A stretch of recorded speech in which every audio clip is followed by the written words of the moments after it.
So we are talking about resurrection, and that Adam was to go through the growing period, through the formation stage, the growth stage, the completion stage, to become a person who's a complete character. And what happened here? Oops. Okay. To become a person of complete character. But he and Eve both fell at the top of the growth stage. And Eve fell, and then Adam did not fulfill his responsibility and also fell with Eve, and they both descended into an unprincipled realm. In other words, they were now no longer principled beings. So there's a difference between immaturity and sin. And immature people, of course, make mistakes. But there are mistakes, and then there's real sin that we saw the definition of sin. That's a violation of heavenly law. And, for example, maybe spilling milk on the carpet, something like that, or getting into a fight with your brothers and sisters. These are mistakes and something that the children will be chastised for. But these are things that happen when a person is immature. And this is not sin. So there's important for us to understand the difference between immaturity and actual sin. Adam and Eve were created in an immature state. And they have to go through a process of growing. But sin is something entirely different, especially the sin of the fall. That is not just a mistake; it's a sin, and it is a process. It is a situation where the connection with God is cut off, and a person puts themselves under Satan's authority. And then the necessity of salvation, necessity for resurrection, then comes about at that point. So Adam and Eve fell to where they were actually below the creation, because the creation is still existing according to God's principle, according to the principle of creation. So now human beings are below creation, and that's why we see in the Old Testament that people were offering up creation, animals or crops, as offerings to God, because these things were purer, shall we say, closer to God than they were. So and we see the offerings made by Abel and Cain in Genesis, that they offered things from the creation, because they were now fallen human beings. They were children of Adam and Eve. Adam and Eve had these children after the fall. So now fallen human beings are in this period, and they have to go through a 2,000-year course. I don't say had to, because we'll see later on that it could have been different, but they did go through a 2,000-year period until Abraham, where finally they were able to establish through Abraham, Isaac, and Jacob, establish a foundation to receive the Messiah at that point then. So at this point then, they are able to start receiving God's instruction. So God gave them, in the time of Moses, gave them the law and the Torah. And then there was 2,000 years from Abraham to Jesus. And at the time of Jesus then, there was a gospel was given, and then 2,000 years then to the time of the returning Christ. So this time this first 2,000 years is called the providential era for laying the foundation for resurrection. Can't do resurrection at that point because human beings are so far down. They're living in caves, they're eating bark or whatever because they've fallen into external ignorance as well as spiritual ignorance. And then from Abraham to Jesus, now Abraham is chosen by God to be the ancestor of his chosen people. So now we have the providence for formative resurrection. And now we're creating the chosen people. And then at the time of Jesus, then providence for growth level resurrection. And then when the Christ comes again, then we have the providence for completion level resurrection. So then, with the physical body, resurrection requires the physical body. We are just in the form spirit time, during this time, justified by works. And this is called, these spirits who are at this level are called form spirit, or this is the form spirit, the spirit world. and people are justified by works. In other words, they're justified by following the laws, all the many, many laws that were given to Moses. We know about the 10 Commandments, but actually Jewish people have a whole host of other laws that they have received from God, and they are justified by following those laws. Then Jesus came in and opened a new era of the providence. And this is he opened the paradise. And at that point, then people are justified by their faith. And then the returning Christ comes and opens the kingdom of heaven, and we are justified now by attendance, to actually attending the Messiah in our physical bodies. And through that, then our spirits are able to reach the divine spirit level. So, one person Carrie was asking someone, I guess she's relaying someone's question, why is it that there's so much more killing and so much more tragedy happening during this period between Jesus and the return of the Christ than happened before? First of all, I think we have a whole period of prehistory. I think genocide is not something that has happened recently. Tribes will be wiped out, nations will be wiped out. So I challenge the assumption that somehow there was more killing during this period between Jesus and the second coming. We have more written records, of course, of that period, and so it may seem that is the way, but I'm not aware of the archaeological records. I don't know. But if you look at if you go into the history of the Aztecs, for example, just as an example, not trying to pick on the people in South America, but the Aztecs were pretty brutal, right? And they would wipe out whole populations. And eventually they themselves were wiped out, of course, by the Spanish.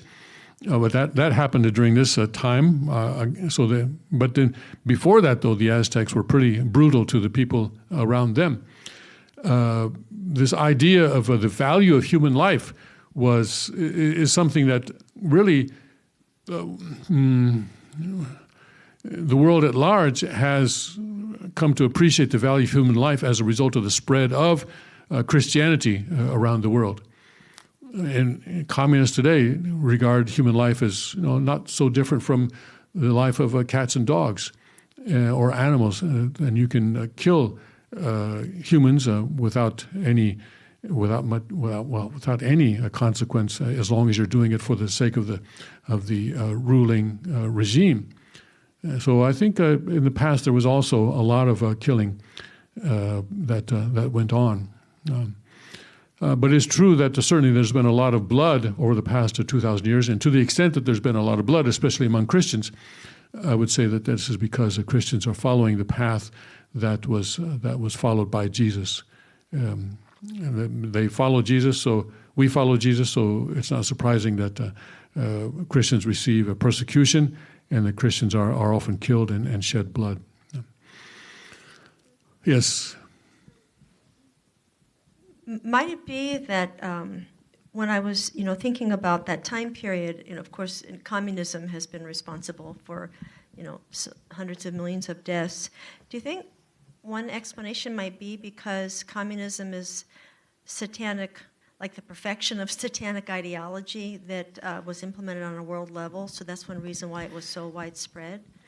Well, that would maybe explain something about the 20th century. In 20th century, we had communism, we had a Nazi. I see. Okay. But before that, for example, I think the person who asked that question is referring to the Crusades or to other recorded incidents of a lot of killing, let's say, in both Western and Eastern cultural spheres. And But I'm saying that because we have more records of that may be why it appears that there's more. Tim, I have a question about the diagram on the right, about the justified by works, by faith, and by attendance. I mean, I reflected a lot about how I believe I can speak for myself and probably for some others that in our understanding of we're living the age of attendance and no longer the age of faith. I think we neglected that the internalization of faith and the Christian foundation of the age of faith, I feel like sometimes that's how we slipped into salvation by works, because we thought attendance was, okay, Christ is alive on the earth, so we have to, follow him and do what he says. But somehow we missed the justification by faith, which made it. Now, when I think about that and understanding the grace of Christ, then I feel like I have a deeper understanding of justification by attendance. But would you say there's some relationship between justification by works then and justification by faith that maybe was misunderstood by Christians? Probably yes, because Jesus did not come to deny the law, but to fulfill the law. So he did not come to deny the justification by works, but to fulfill that. And so justification by faith then is going to another level. We still want to follow the Ten Commandments, right? Just because we have faith, we still don't want to have any idols. We don't want to lie. We don't want to commit adultery. We still follow those 10 Commandments, don't we? So, but it's not. We understand that it's not the works that justify us, but it's rather our faith that justifies us. Right. So, in attendance as well, we have both works and faith, but we understand that those works and faith are not what justifies us. It's our attendance in our unity with the Messiah, with the true parents that justifies us.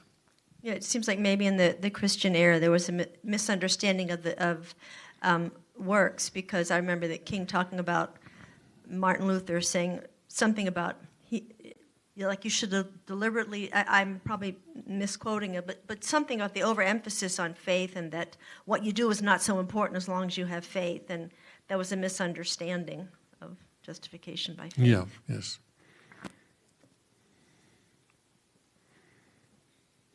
Yes. Ken. Can I ask a question? Yes, you may. So in the three-color divine principle, it says that you can't have the kingdom of heaven when people are living in caves, like cavemen. It has to be a more sophisticated society.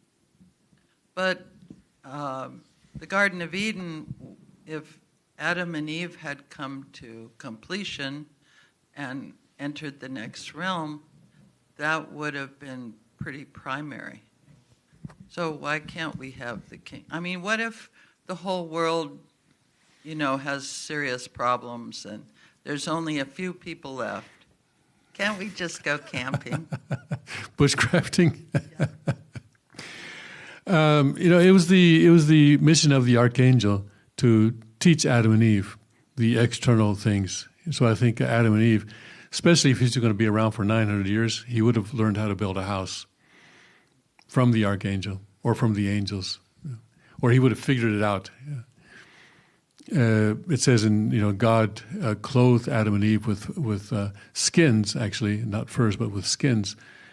But also, there's a lot of scientific knowledge that would have passed down, would have been given to Adam and Eve had the archangel and the other angels fulfilled their responsibilities, and if Adam and Eve had maintained their relationship with God.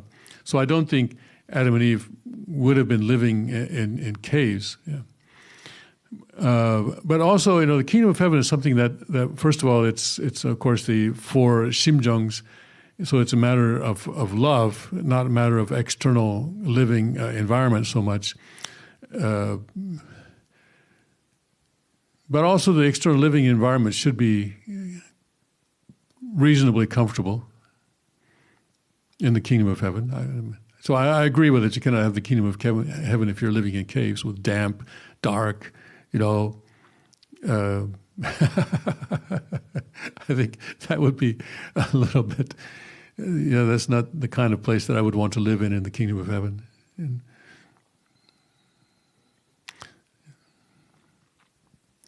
God gave us, or intended to inherit to us all the dominion over the natural world, right? So to use the materials in the natural world to create the kind of living environment that we want. I'm sure that Adam and Eve would have figured that out if they had allowed themselves the opportunity. All right, any other questions? Okay. Then, so to understand then that first of all, human history goes through this kind of a pattern. Well, I didn't show my laser pointer. Okay, this kind of a pattern, and it's not just going up like that. So there was an incident. There was an incident that happened at the beginning of human history, which caused the need for religion, caused the need for salvation to come into play. Adam was born without original sin, but after his fall, he had original sin, and so he was actually even below where he was, and then took through Noah, then Abraham, to Abraham for them to reach the point where they could have the foundation for resurrection. Now, the spiritual phenomena in the last days, the reason that God, because I think some people are watching online later the video without the book. The reason that God promised to pour out His Spirit in the last days, as it says in Acts 2:17, the period just before the human ancestors fell was a time when they could communicate directly with God, the Creator. The last days is the era when this period is restored all around the world. So people receive revelation that you are the Lord. And some people mistake this to mean that they are the Messiah. The person's assigned the mission to represent the second coming of the Lord in that era. So it is a limited mission, or you are the best. The spiritual standard of each individual varies, with the result that the level of this of spirit world that each person can communicate with differs accordingly. Focused only on their individual vertical relationship with God, they're not aware of the horizontal relationships between them. This is the reason why a spiritually communicating person may receive the revelation that you are the best. The meaning of the revelation is that this person is the best one suited for their particular field of activity. It is not meant in reference to all human beings. And spiritually sensitive people will encounter confusion and trials due to conflicting views between and among them. So people receive revelations, but we need to be careful because spirit world, people in the spirit world also are limited in their understanding of God's providence. They also need to learn, and that's why when we study the Word, we'll find that there are other spirit selves or spirit beings also learning with us, because they also need to understand this content. So they may tell a person, "You are the one, you are the Lord," but that doesn't mean that person is the Messiah with a capital M. That person may have a responsibility to spread God's word within a particular area or era, but not the entire mission of the Messiah. That mission belongs to one person alone, and that is a true father, who is the true parent, and he has raised up a true mother to be his partner and his wife at the cosmic perfection level. Or you are the best.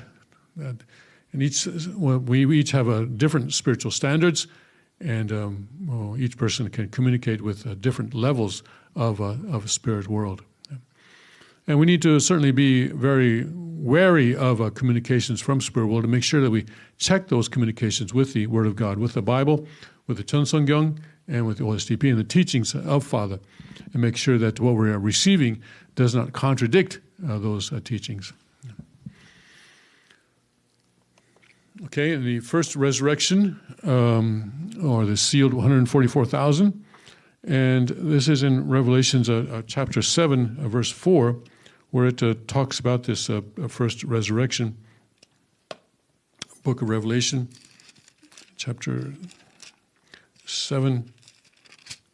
And I heard the number of them which were sealed, and they were sealed at 144,000 of all the tribes of the children of Israel. And then it lists all the tribes, and 12,000 from each tribe. And so 12 times 12 is 144, or actually 12,000 from each tribe, right? So 144,000, yeah.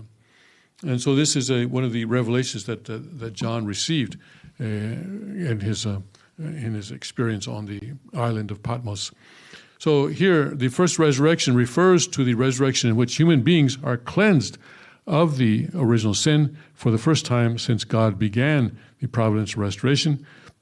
This will be accomplished through the grace and work of the second coming and will allow human beings to restore their original selves and fulfill for the first time the purpose of God's creation. Yeah.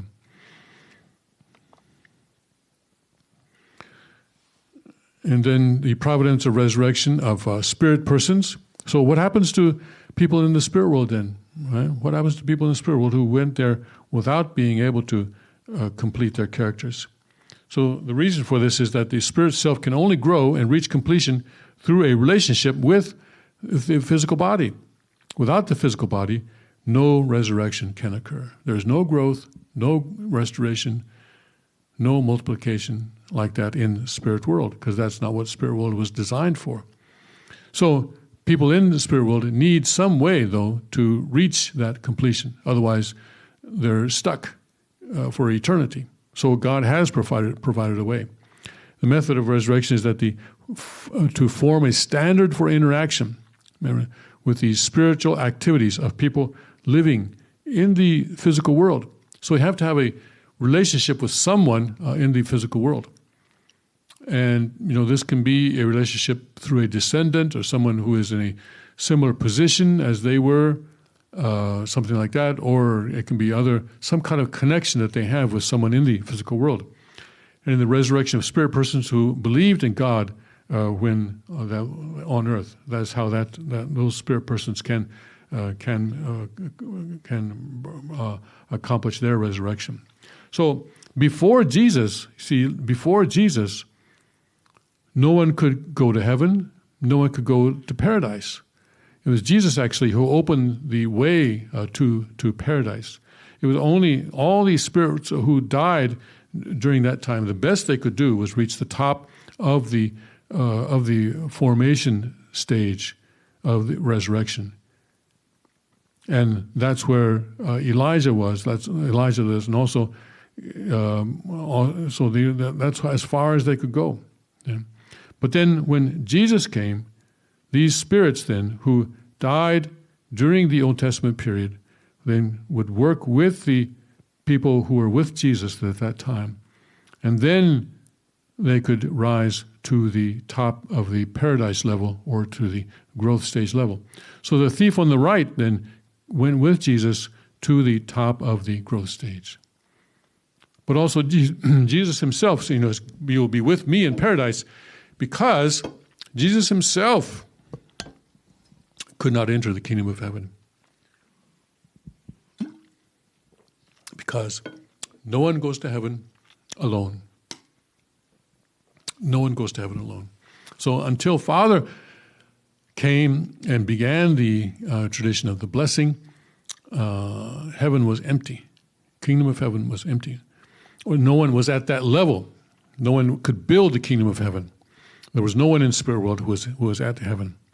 So then here, the Old Testament spirits who have risen to this level, and the New Testament spirits who have also risen to this level at the time with Jesus, now at the time of the returning Jesus, okay, they are now, by working with the returning Jesus, the returning Christ, they're able to rise now into the kingdom of heaven, or to the divine spirit level.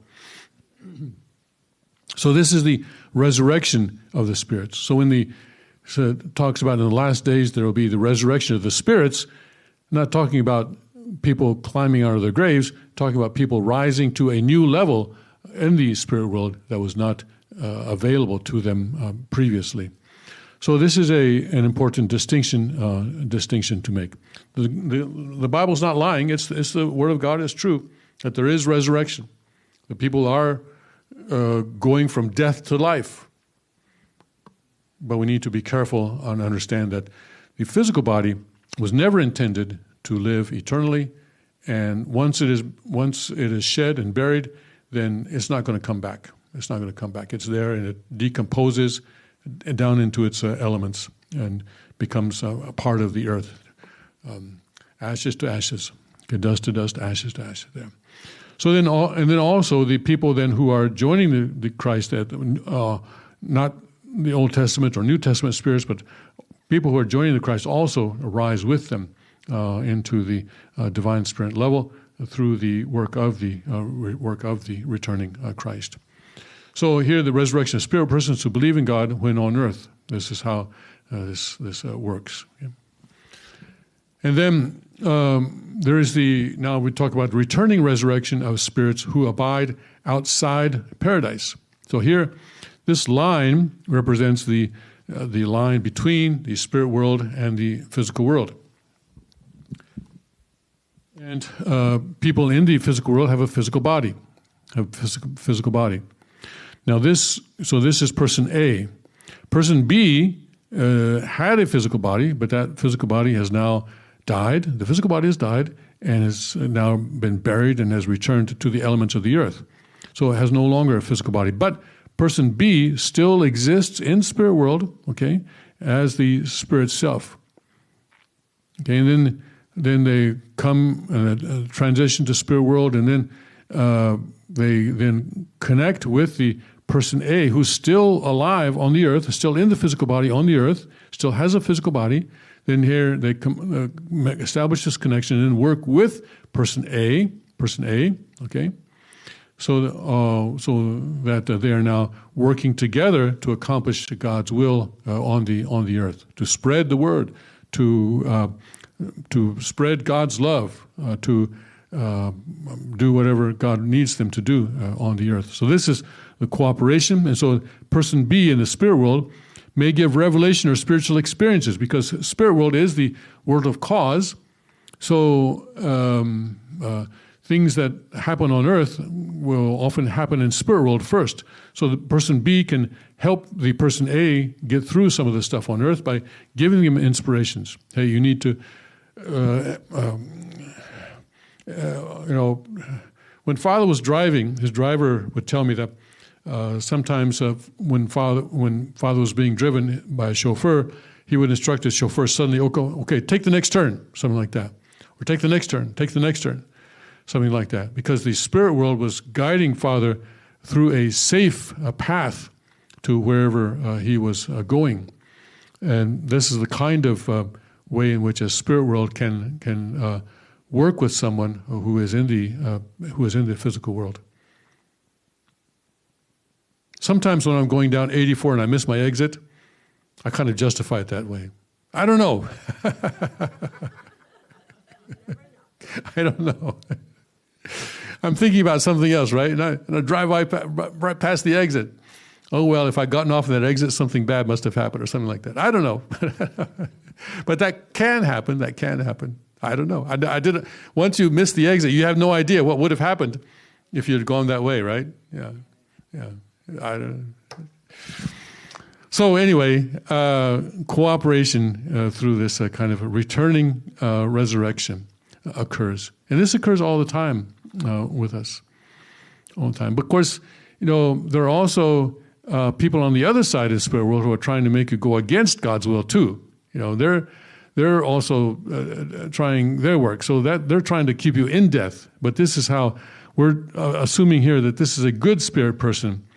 Or a believer in a non-Christian religion working with another believer in a non-Christian religion. So these people are basically good people that are trying to accomplish God's will on the earth. Yeah. The death caused by the human fall and the work of returning resurrection of evil spirit persons. So evil spirit persons also, God gives them away too. They're also children of God, even though they're, bad children, but still they're children. So because evil people transition to the spirit world after sinning during their lives, they are unable to relate directly to God, who is the original substance of goodness. So God will not have anything to do with evil. So even, we have both good and evil within us. So God only relates to the goodness within us and not to the evil. Nonetheless, God must save everyone, even the evil spirit people. In the spirit world, there is no mechanism by which evil spirit persons can indemnify the sins they committed on earth. So this indemnity also has to happen in the physical world through the physical body. And that's another importance of the physical body. For this reason, they must establish indemnity conditions on earth to remove their sins, even though they're in the spirit world. Accordingly, the evil spirit persons set up their indemnity conditions as a punishment for the sins committed by people on earth. From the viewpoint of that person on earth, that condition is as a punishment. Accordingly, only when the works of the evil spirit person establishes an indemnity condition for the person on earth to resolve the sin they have committed does the evil spirit person receive the benefits of resurrection. When they receive the grace of resurrection, they are liberated from the realm of spirit world, in which they reside. And then for this to happen, the person on earth has to repent of his or her sin, have faith in God, and practice good in their daily life. Thus, the work of changing the person on earth is not carried out by God directly, but is carried out by the evil person on behalf of God, or instead of God. So, and this is easily misunderstood and easily exploited to sort of justify some of the things that may happen to us, or some of the things that we do. But it's important to note that the person in the physical world, in the physical body, must repent of their sin and have faith in God and practice good in their daily life. So that and if that happens, then the evil spirit who has caused the punishment to occur may receive some of the elements for his or her resurrection in the spirit world. But for an evil person, it's this is a very difficult thing to actually happen. And from what we hear from people who are in spirit world, it's establishing this connection, even for a good spirit, is actually a very difficult thing to do. And one thing is that people in the physical world are kind of fickle. They start going in one direction, okay, or they start going in one direction, and so the spirit world sort of prepares their path for that, so that things will go smoothly. But then just suddenly they'll decide to go another direction. Wait a second, whoa, wait a second. I thought you were going this way. I prepared everything for you over here. Or to do something, okay, and spirit world says, okay, great, we'll help you do that. But then, no, I don't think I'll do that. I'd rather watch TV, something like that. I'd rather take a nap or something like that. Then the spirit world is kind of left hanging. So it's really difficult for a spirit world to engage in this kind of cooperation because people don't understand spirit world. Those of us who were on MFT learned a lot about this, right? A lot about working with the spirit world. And we had a lot of experiences about this. And one of the benefits of working on MFT, regardless of how poor our external result might have been, is that we learned this kind of thing. We learned how to work with spirit world in accomplishing a certain goal. And one of the things is that you keep your commitments, you keep your promises to spirit world, and you don't ever think that, yes, I know I set that goal, but yeah, that was just me. No, it's not, because if you set a goal to accomplish something, then it's not just you. Even if you didn't tell anybody about it, God knows and spirit world knows, and they're trying to help you, they're trying to work with you to accomplish that goal. And if you just say, it's too hard, just forget it, then they're left hanging. And that then makes it more difficult for them to trust you the next time that kind of thing comes around. Didn't you experience that? Yeah. We experienced that a lot on MFT. Yeah. So even today, in our lives today, we need to make that kind of commitment and be consistent. If we say we're going to do something at a certain time, then do it, unless there's something really some overpowering circumstance that really we cannot do it, or there's something much more important that we need to do, or something like that. But not just because we just don't feel like it or something.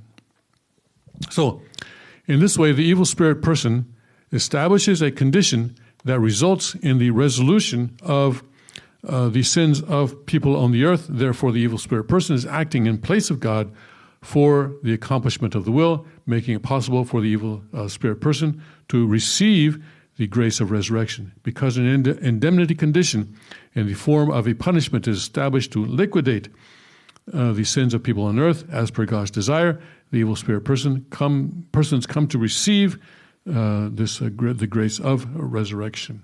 Yeah. And the two types of returning resurrection work carried out by evil spirit persons. One is direct and one is indirect. So the evil spirit person can have this relationship with a person on earth or with a criminal, and then using the criminal, then the person on earth. Yeah. Person on earth meaning person with a physical body. So here, the evil spirit person is having a give and receive relationship with an evil person who has a physical body. Okay, let's call this the mugger. All right, this is the mugger. And then the person on earth, this is I guess a kind of basically a good person anyway, someone who needs a little punishment on earth. And then there's some kind of give and receive. In other words, or a mugging. Okay, a mugging is kind of a give and receive, right? Give me your money. So this is or the evil spirit person, and here directly with the person on earth. The theory of reincarnation in light of the principle of returning resurrection. So even some people especially on the left, like to believe in the idea of a reincarnation. Prince Philip of England, before he died, said that if he was going to come back to life, he'd like to come back as a virus to reduce the human population, as is well known.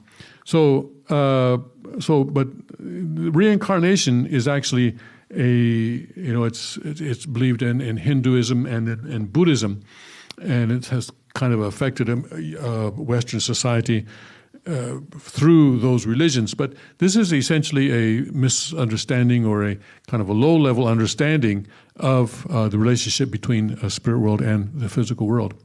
So the spirit persons who were unable to complete their mission during their earthly life, okay, must return to people on earth who are similar to themselves and who have the same type of mission. They must then cooperate with those people on earth in order to accomplish God's will.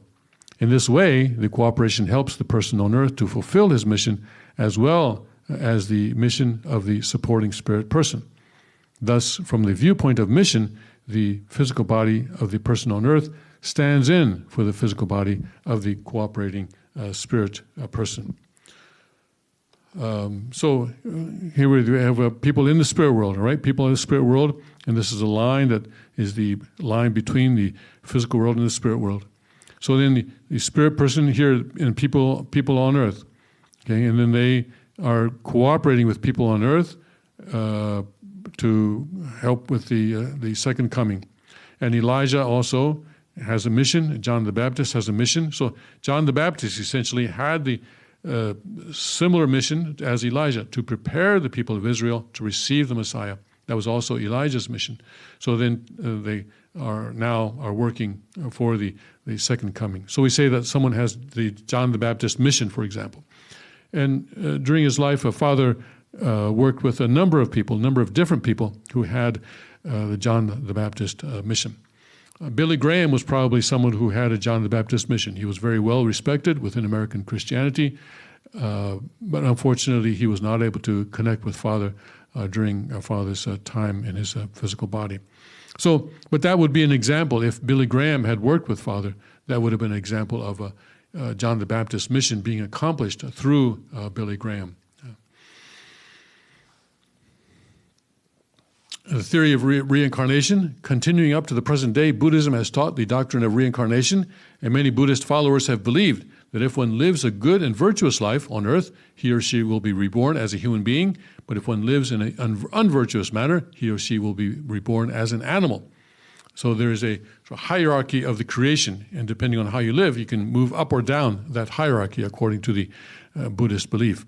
This approach to faith is incorrect. Human beings were created as the children of God, and only human beings have a spirit self. It is incorrect to think that if a person lives in a bad way and then departs to the spirit world, that person's spirit self will change from human being, from human into ape or some other animal. The spirit world is a world of light. Hell, the realm of darkness, exists in the lowest realms of the spirit world, and the kingdom of heaven, the realm of light, exists at the top. These spirit persons who, in other words, top meaning closest to God, these spirit persons who reside in hell do not have a defined or definite form. For this reason, they may appear as animals, depending on what form they take. The idea that human beings reincarnate as animals derives from observation of this reality.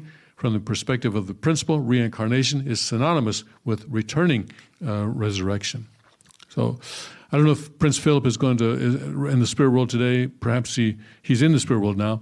He lost his physical body before he could receive the blessing. Perhaps he is a virus. I don't know. I know there is a variant of the virus that that was first found in the UK, right? So perhaps, we don't know. There's a lot of stuff that goes on in the spirit world that we don't yet fully understand. The unification of religions brought about by the returning resurrection. So people in the spirit world now want to fulfill the purpose of their religions. And so people in Christians or Jews in the spirit world who understand that the Messiah is now on earth, they will work with Jews and Christians on earth to guide those people to the second coming of Christ, or from the Jewish perspective to the first coming, whichever you want to believe it. It's still the Son of God has come. And the Buddhists and Hindus, they will also guide their people to the second coming. And in Buddhism, they also believe in the coming of the Maitreya Buddha, right? Maitreya Buddha. So then they say, okay, well, Reverend Moon is the Maitreya Buddha. So then they will guide their people to the second coming. Or Confucianism also has the idea of a perfect man coming in the future, and Islam also, the final prophet. And people in spirit world, Muslims in spirit world, will realize this and then guide Muslims to Reverend Moon. From the Christian perspective, he's the second coming. From their perspective, he's the returning of whatever founder or prophet that their religion was founded by. And just generally, good spirits will also work with people of general good spirits, the believers on earth, to bring this about. Okay. Predestination is a short chapter. Let's go through this. Any questions about resurrection now before we start the predestination? Yes, Carrie.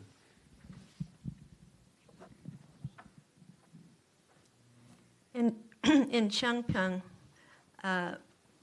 we were told that our ancestors would go to a 40-day workshop in the spirit world and become absolute good spirits. So, what's your opinion about that? I think let's stick with OSDP. I think let's stick with Father's teachings. Right, but that was when, I'm not trying to blame Father, but that was when Father was alive, and yes. So did that conflict with the theory of resurrection? So, as I've mentioned before, what was happening in Chongpyeong was that this is what we learned about just now in the chapter of resurrection is the basic way in which people in the spirit world are resurrected. But Father, because there was a need to unify the spirit world more quickly than would have happened under this kind of a process. This is a slow process. It's difficult to establish that relationship of cooperation, and it's difficult for people, to actually grow through this process. So He granted a special grace to some people in the spirit world, and these are people who have descendants on earth. That's the first condition. Who are in True Father's authority, who are blessed in True Father's authority. those people, up to the 210th generation, were then given a special blessing that they could be liberated and blessed in the spirit world, regardless of what it says here in chapter 5. But that was a special blessing that applied to a limited number of people in the spirit world. And I think the people who ran Chongpyong took some liberties with that. And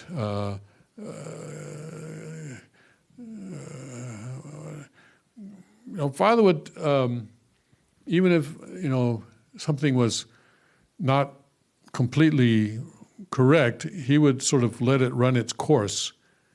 And I think that was kind of what was happening there.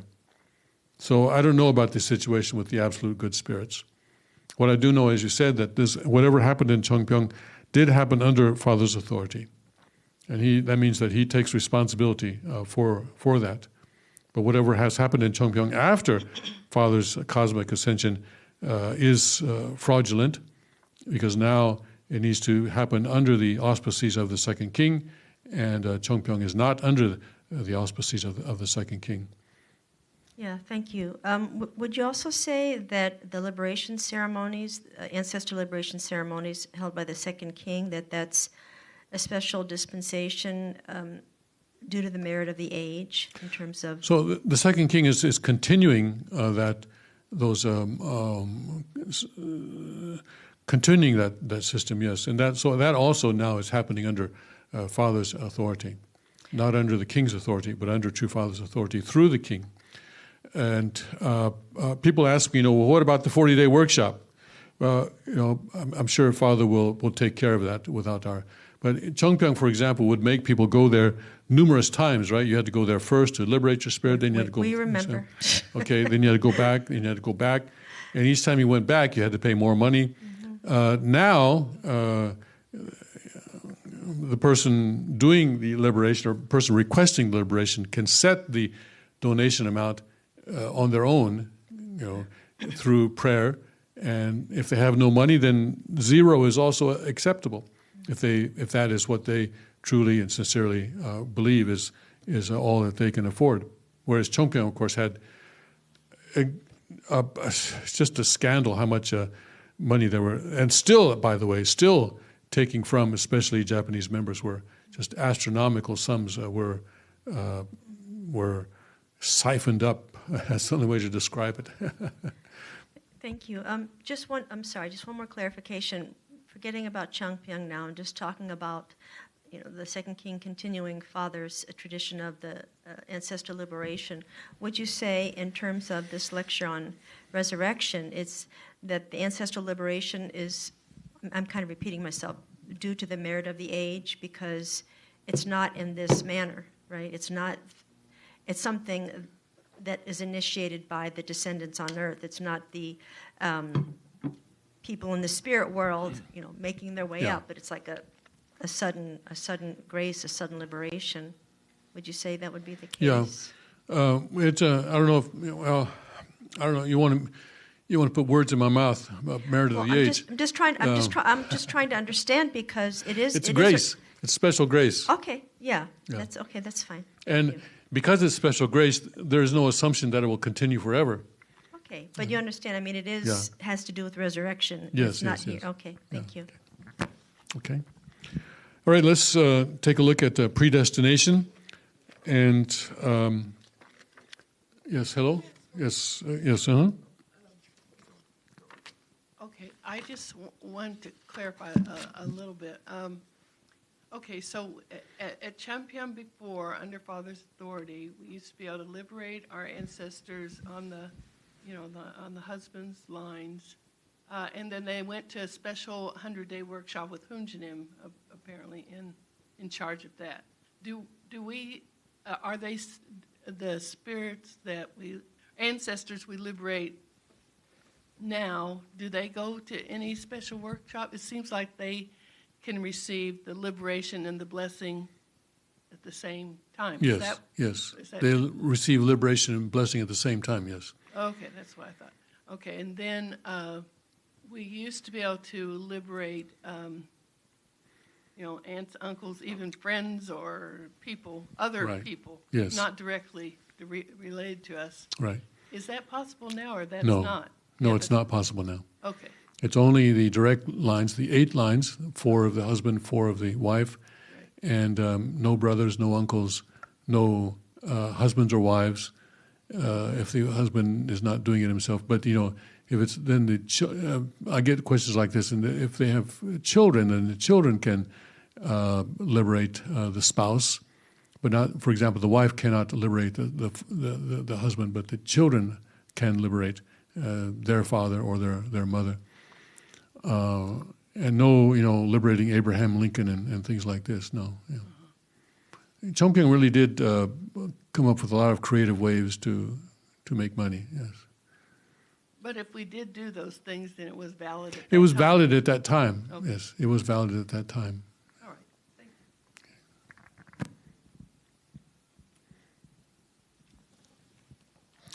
you. Okay, so and generally speaking, there has been sort of a, tradition, but pattern, I suppose you could say, of these liberations happening around the Day of True All Things, which normally falls in June each year. So perhaps there will be another liberation next year in June. I don't know. We'll have to wait and see what the king decides about that next year. Okay?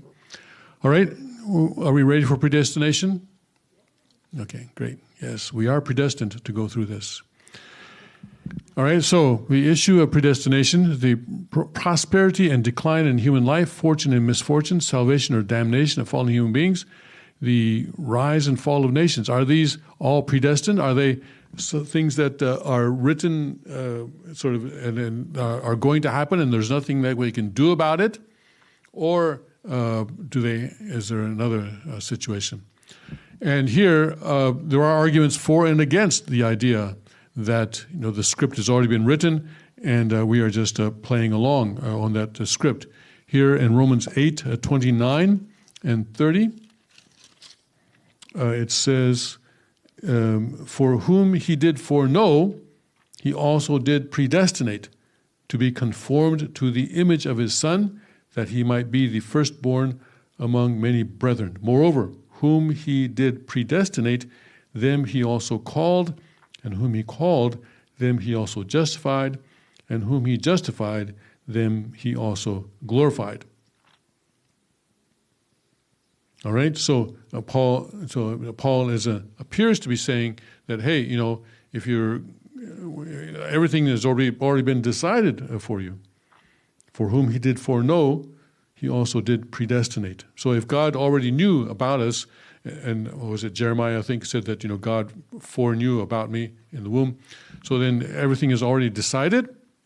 What about Romans 9:15 and 16, where it says, "For he saith to Moses, I will have mercy on whom I will have mercy, and I will have compassion on whom I will have compassion." That also seems to show that it's already been decided, and I have nothing to do with it. And Romans 9:21, has the potter no right over the clay?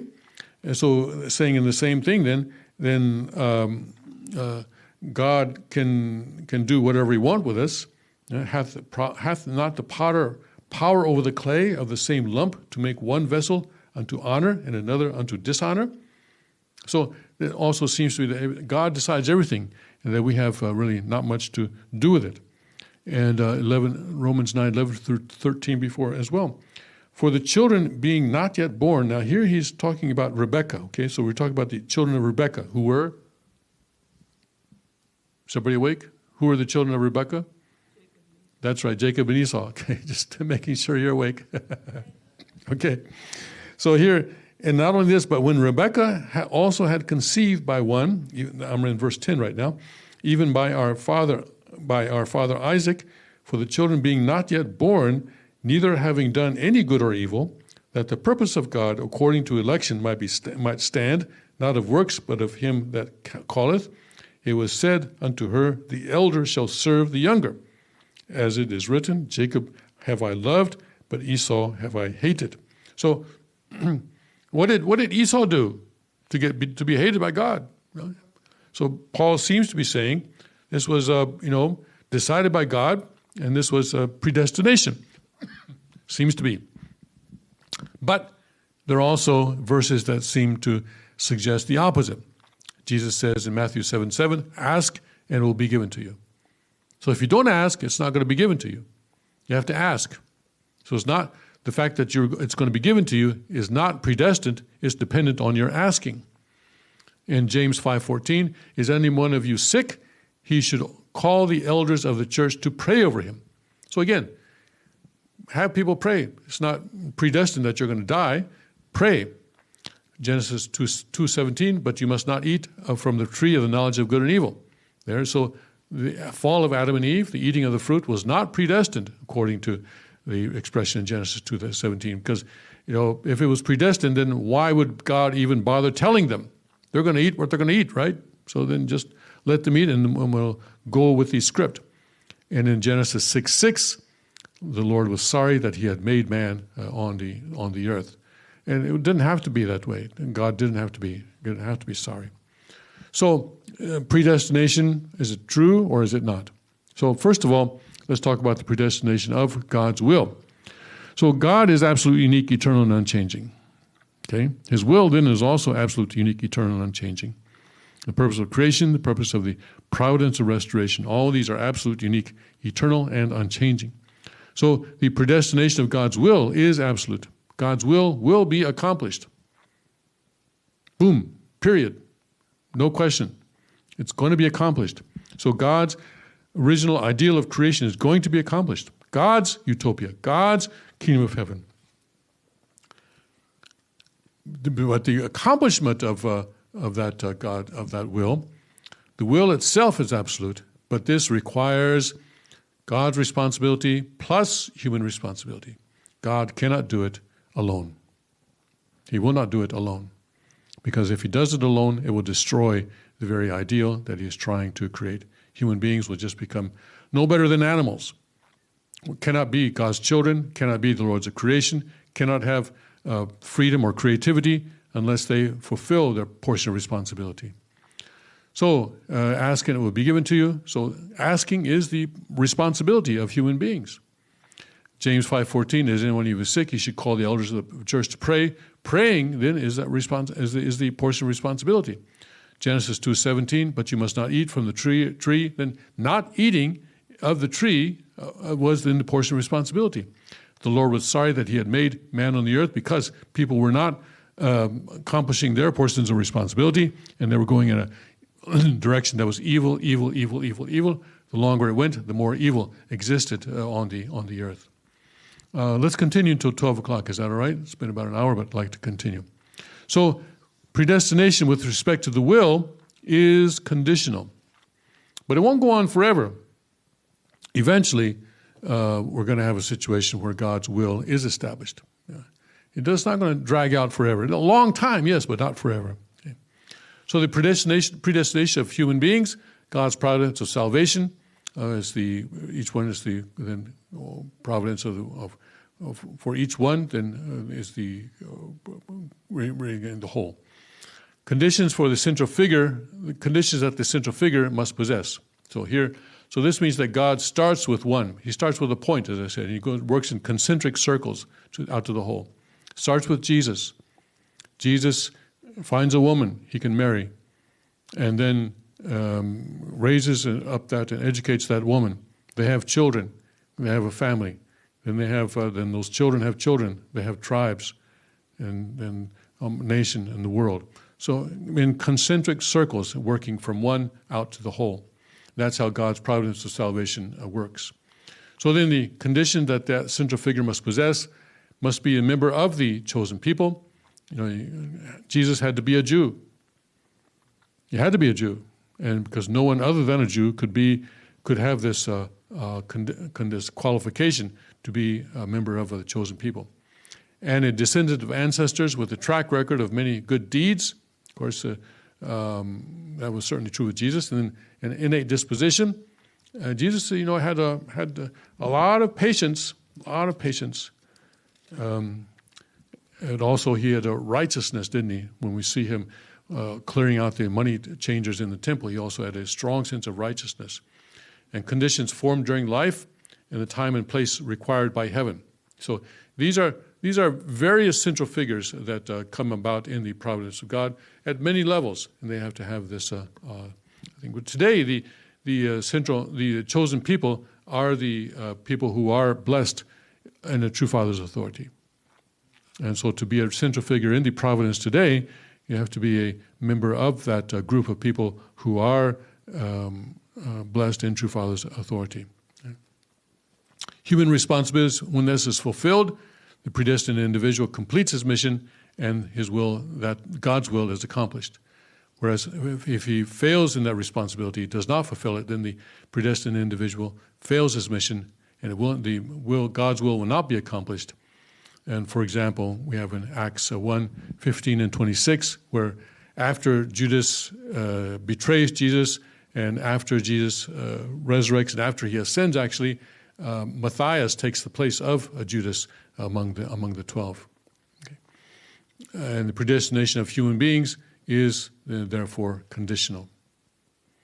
It's conditional, but it's not going to go on just forever and ever and ever. We're at that point now where things are getting very interesting. So the explanation of biblical verses that underlie the concept of predestination, because a lot of people will believe in this, especially some of the people in the past, such as Calvin, for example. If someone tells you that, oh yeah, I'm a Calvinist, that means that most likely they believe in some form of predestination. Because Calvin, who was one of the religious reformers in the 16th century, was very big on this idea of predestination. And of course, the Presbyterian Church grew out of Calvinism, and so a lot of people in that tradition still to this day will tell you that they believe in some form of predestination. So we need to be aware of the ways in which we can explain to these people that is not the case, and they need to change. Romans 8:29, already we had that, but for whom he did foreknow, he also did predestinate to be conformed to the image of his Son, that he might be the firstborn among many brethren. Moreover, who he did predestinate, them he also called, and whom he called, them also he justified, and whom he justified, them he also glorified. So let's look at what that means, okay? So here, justified and glorified here. So then God's portion of responsibility, okay, and the human portion of responsibility leads to the fulfillment of the word. So when this person fulfills his portion of responsibility, he is glorified by God, and this is the equivalent to the fulfillment of the word. But if it is justified, but the person who fulfills the portion of responsibility is justified and glorified. So it's conditional in that sense. So an individual is predestined to be glorified by God only when that individual fulfills his responsibility. Because the scripture verse seems to omit any reference to the human portion of responsibility, people have interpreted this as signifying that God's glorification depends only on his absolute predestination and nothing else. Okay? And where it says, I will have mercy on whom I have mercy, the scripture was given in order to emphasize God's complete authority and grace. And yes, God will, for example, the holy blessing, none of us qualify for the holy blessing. No one qualifies for the holy blessing. And Father would bless who he wanted to bless. And sometimes he blessed criminals. And people would say, what? Yeah. But yes, he actually would talk about how he blessed criminals. And the potter has no right over the clay? In other words, once the potter who is making things out of clay, he can take a clump of clay and do whatever he wants with it. He can make a cup, he can make a saucer, he can make a jar, whatever he wants. And so this is saying that God can do whatever he wants, right? So this scripture has the purpose of teaching us that because human beings fell and became like garbage, fit to be thrown away, we have no right or basis to complain, regardless of how we are dealt with by God. But God is not evil. God is not trying to destroy us. God is always trying to find the shortest path to accomplishing his ideal of creation. So sometimes when he gives us difficulties, This is to train us or to educate us so that we can be his instruments in the world to bring about his ideal. Some people will blame God for this. That's wrong. And about Jesus favoring Jacob over Esau before they were even born, God's relationship with Jacob and Esau was set up so that a certain course in the providence could take place. And we'll be talking about this later on in the providence of restoration, the principles of restoration. Adam had children, Cain and Abel, and actually we'll see in the principles of restoration that there was a opportunity for the Messiah to come even through this relationship of Adam, Cain, and Abel. There was an opportunity. That opportunity was missed, and so then it continued to Abraham and then to his son Isaac, and then Isaac had Esau and Jacob. So this was recreating that opportunity in the generation of Isaac, where again there was an opportunity to establish a foundation to receive the Messiah, which, by the way, did succeed finally, but Jesus still couldn't come at that time for reasons that we'll get into later on. So he said that he hated, but God also told Cain that if he does well, things will work out for him. He tells Cain that in Genesis. The same way with Esau.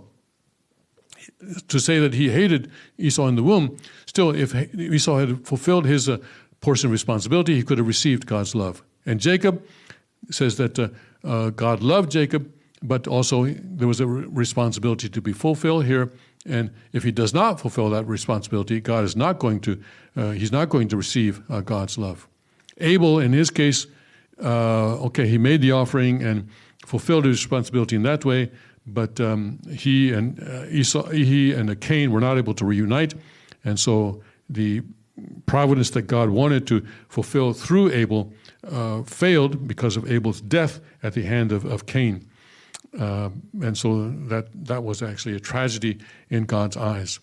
And so that opportunity for the Messiah to come was recreated in the generation of Isaac, where Esau and Jacob then were set up for providential purposes. Providential purpose, yeah.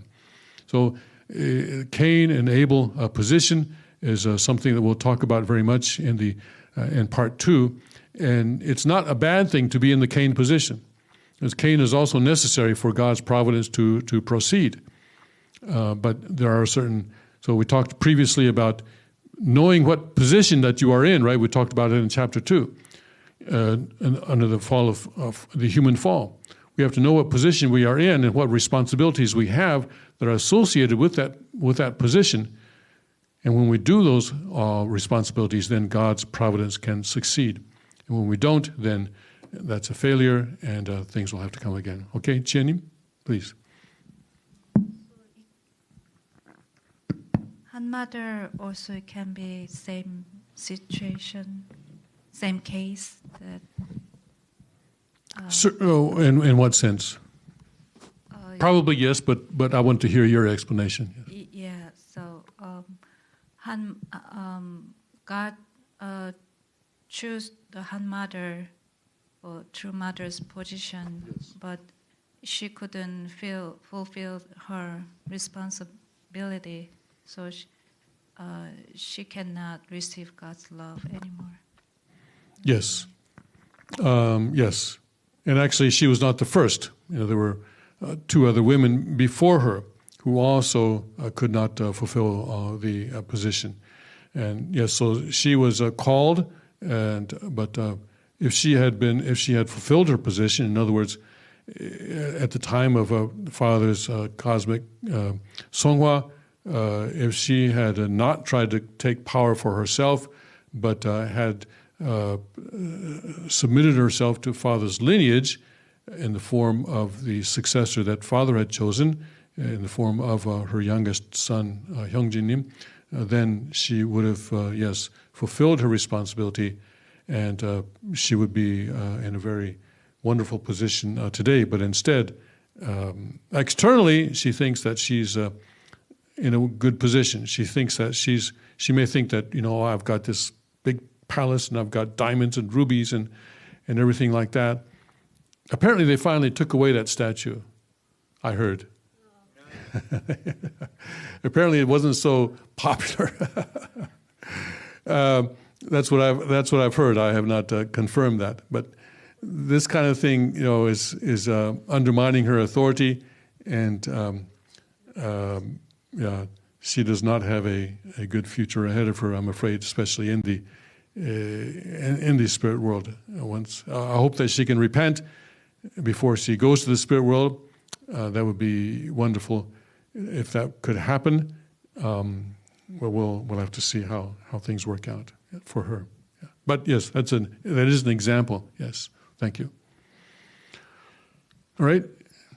I don't want to go to the next chapter because the next chapter is Christology, and that's kind of a heavy one. And so let's have a good meal and full belly before we tackle Christology. Anybody else want to help us fill the next 15 minutes, or shall we go ahead and break for lunch now? All right, let's break for lunch now, okay? Let's come back at 12:45 then.